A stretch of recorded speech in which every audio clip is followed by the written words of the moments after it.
Hello friends, Radhe Radhe आप सभी को। तो बच्चों को स्कूल भेजने के बाद में मैं आ गई थी इधर प्रेमानंद महाराज जी के प्रवचन लगाने, क्योंकि एलईडी में मैं जब तक प्रवचन नहीं लगा लेती हूँ तो अच्छा नहीं लगता और मुझे सुनना बहुत पसंद है उनके प्रवचन। मैं इधर काम करती जाती हूँ और उनके प्रवचन सुनती जाती हूँ। तो मैंने बच्चों के जाने के बाद रूम की हालत थोड़ी सी क्लिप ली थी, बहुत ही बेकार हो रही थी रूम की हालत, क्योंकि बच्चे जो चीज़ लेते हैं वहीं डाल देते हैं, वो नहीं देखते हैं। जल्दी भी होती है सुबह को, फिर बाद में मुझे बहुत देर लगती है समेटने में सारा कुछ। इधर मैंने जो कपड़े धुले थे वो सारे फैला दिए थे, और जो कपड़े कल वाले थे सूख गए थे वो मैं ले आई थी, फोल्ड करने लगी थी। फोल्ड करने के बाद वो कपड़े मैंने रख दिए। फिर इधर सारा बिस्तर ठीक किया। बिस्तर बहुत मतलब कंबल, अभी ठंड ज़्यादा पड़ने लगी तो बच्चे डबल कंबल ओढ़ते हैं, रजाई निकाली नहीं है तो डबल कंबल ही ओढ़ लेते हैं। फिर मैंने बेड सारा ठीक किया। इधर डस्टिंग करने लगी, डस्टिंग की सारी, क्योंकि डस्ट बहुत हो जाती है, पता नहीं कहाँ से आती है, डस्ट हो ही जाती है बहुत। और डस्ट जब तक ना साफ़ करो तब तक अच्छा भी नहीं लगता है, पूरा मैल्ट मैल्ट लगता है, गंदा गंदा सा, धुंधला धुंधला सा सारी चीज़। तो डस्टिंग मैं ज़रूर कर लेती हूँ डेली पोछा लगाने से पहले। फिर इधर मैंने सारी डस्टिंग कर दी थी। डस्टिंग करने के बाद में मैं गई थी, फिर मेरा एक बार रूम देख लीजिए बच्चों के जाने से पहले, बच्चों के जाने के बाद।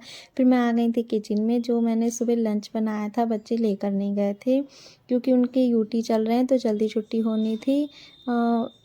फिर उसके बाद में बोले मम्मी लंच नहीं ले जाएंगे, तो मैंने फिर लंच बना तो लिया था पर वो लेके नहीं गए। ब्रेकफास्ट बनाया था पास्ता, तो वो पास्ता खा गए थे।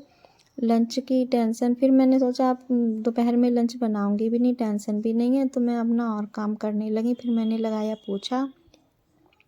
किचन साफ़ करने के बाद मैं इधर आ गई थी पोछा लगाने। पोछा लगाने के बाद में मैंने सोचा फिर और काम भी करने, जल्दी से नहा लेती हूँ। फिर लंच तो टेंशन थी ही नहीं कि लंच बनाना है, क्योंकि बच्चे लेकर नहीं गए थे तो लंच बनाना नहीं था। बच्चे आएंगे तो पराठे सेक दूँगी मैं। फिर उसके बाद में सब्ज़ी बना के रख दी थी। फिर मैंने आई इधर नहा के, पोछा लगाने के बाद पूजा की। पूजा करने के बाद मैं आ गई थी किचन में, और मुझे नहाने के बाद मैं एक बार हॉट कॉफ़ी ज़रूर पी लेती हूँ, तो मैंने अपने लिए बनाई थी हॉट कॉफ़ी। फिर उधर बच्चे आ गए थे। आनंद की आदत ऐसी है कि वो जब भी क्लिप लेने जाए तो शर्म आ हमारी बिटिया रानी आ गई है स्कूल से। इस पे नहीं रखो बाबू, बैग नहीं रखना, यहाँ पे अंदर रखो जाके। A few ये देखो क्या है, ये स्टाइल बढ़िया है वैसे मम्मी, ये न्यू फैशन है हमारे यहाँ का। उधर जे फट जाएगी तुम ही तो कह रहे हो। ना फटाई यार, कल तो जानी मेरी मैंने जाएगी ऊपर से ना आएगी तो अंदर ना जाएगी। तो सही है, तो आ जाएगी। तो जई पहन के जाना कल, तुम सही है, कल जई पहन के जाना। देखो नहीं फैशन नहीं फैशन। बच्चों के साथ थोड़ी मस्ती करने के बाद में, हंसी मजाक करने के बाद में फिर आ गए थे हम किचन में। किचन में आने के बाद मैंने सोचा बच्चे सुबह भी खा के नहीं गए थे, लंच भी लेके गए नहीं गए, तो जल्दी से लंच बना देती हूँ। और भूख भी लगी होगी, बेटे को कोचिंग भी जाना था, हस्बैंड भी थे नहीं तो शॉप का भी देखना होता है। आनंद बोले मम्मी लंच दे दो, फिर जल्दी से मैं शॉप पे चला जाता हूँ। फिर मैंने इधर प्लेट लगाई, बीच में ही रोक के मैंने कहा पहले प्लेट लगा देती हूँ, उसके बाद में फिर और सेकती हूँ। फिर उसके बाद प्लेट दे के आई। फिर मैंने और जो रह गए थे वो सेके, थोड़े से पराठे, कि बच्चे और लेंगे तो ले लेंगे, फिर मैं भी खा लूँगी।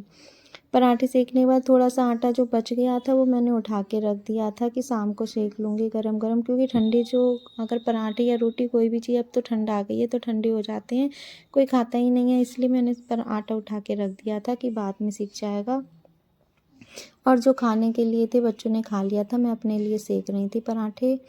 फिर मैंने अपने लिए भी खाना लगाया और मैं चली गई खाने। तो मिलते हैं नेक्स्ट ब्लॉग में, बाय बाय आप सभी।